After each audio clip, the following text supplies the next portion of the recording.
A collision in the South China Sea. It's a headline we've unfortunately seen before. But this latest incident feels different. A Chinese vessel and a Philippine supply ship have collided near the Second Thomas Shoal, and the ripples from this event are spreading far and wide.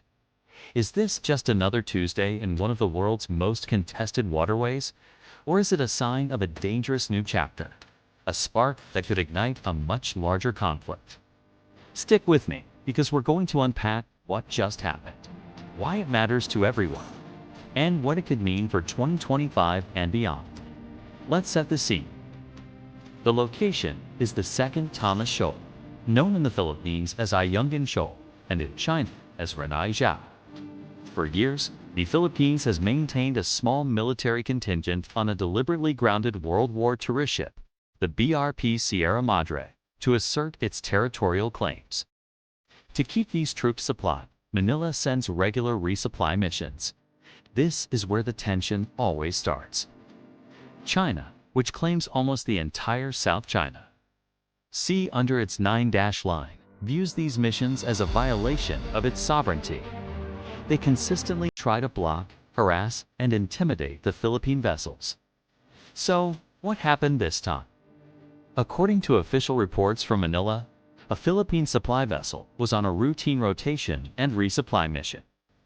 As it approached the shoal, it was met by Chinese Coast Guard vessels. Accounts from both sides differ, as they always do. The Philippines calls it a ramming incident, an aggressive and dangerous maneuver by the Chinese vessel that caused the collision. Beijing, on the other hand, claims the Philippine ship ignored repeated warnings and dangerously approached their vessel, leading to a minor bump. Videos and photos have emerged, showing tense moments on the water. We see Chinese ships shadowing the much smaller Philippine boats, water cannons being prepared, and close-quarters maneuvering that would make even the most seasoned captain nervous. Regardless of who initiated the final contact, the intent is clear. China is escalating its tactics to prevent the Philippines from accessing the shoal. This isn't just about a single supply run anymore. It's a direct challenge to the Philippines' presence and its sovereign rights within its own exclusive economic zone, as affirmed by the 2016 Arbitral Tribunal rule, which, by the way, China has consistently rejected. So why is this particular incident causing such a stir? It's about the pattern of escalation. For a long time, these encounters involved water cannons and blocking maneuvers. While dangerous, there was a sense of a choreographed, albeit tense, dance. Now, we're talking about physical collisions. Ramming, as the Philippines describes it, crosses a significant line. It increases the risk of serious damage, injuries, and a miscalculation that could lead to something far worse. It's a clear signal from Beijing that their patience is wearing thin and their methods are becoming more forceful. This brings us to the bigger picture. The United States has a mutual defense treaty with the Philippines. This treaty states that an armed attack on Philippine armed forces, public vessels, or aircraft in the Pacific, including anywhere in the South China Sea, would invoke U.S. mutual defense commitments. Now, does a collision or a bump count as an armed attack? That's the billion-dollar question, and it's a gray area that both sides are testing. Washington has repeatedly reaffirmed its ironclad commitment, but everyone is walking a tightrope. The last thing anyone wants is a direct confrontation between two nuclear-armed powers over a rusty, beached ship. But the pressure is building. Within the Philippines, there's growing public and political demand for a stronger response.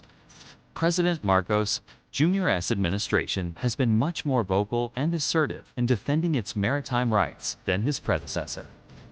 They are actively publicizing these incidents, releasing videos and information to the international community to shine a light on China's actions. This transparency strategy is designed to rally international support and put diplomatic pressure on Beijing. So, what happens next? As we look towards 2025, several scenarios could play out. The best case, though perhaps least likely, scenario is de-escalation.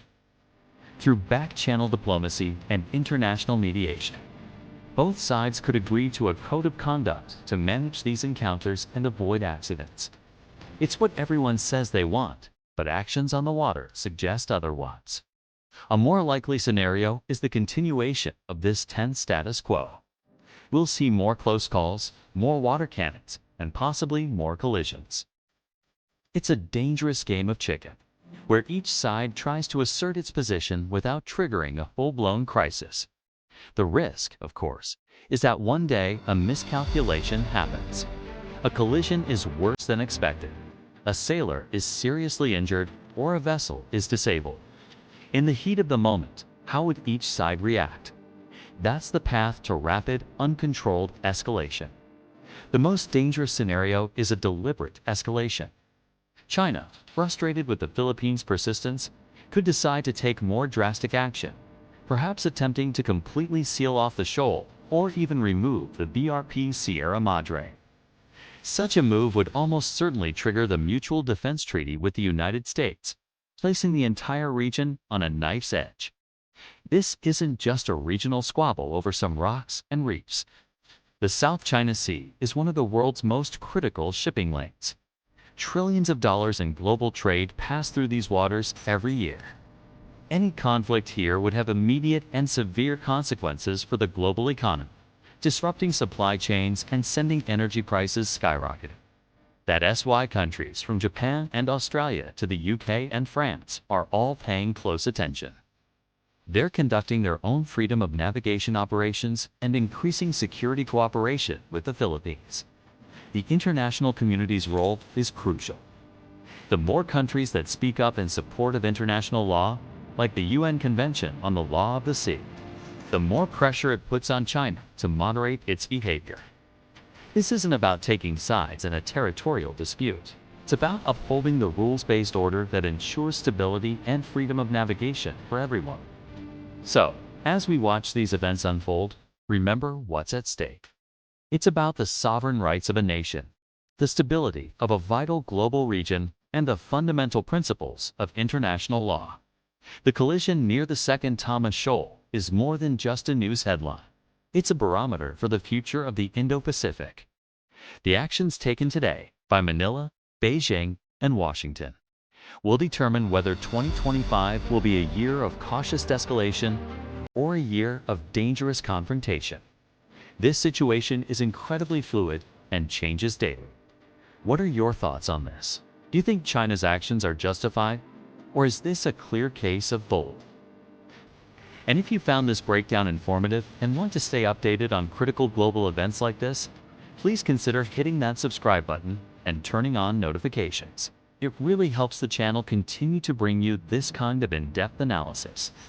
Thanks for watching, stay safe, and I'll see you in the next video.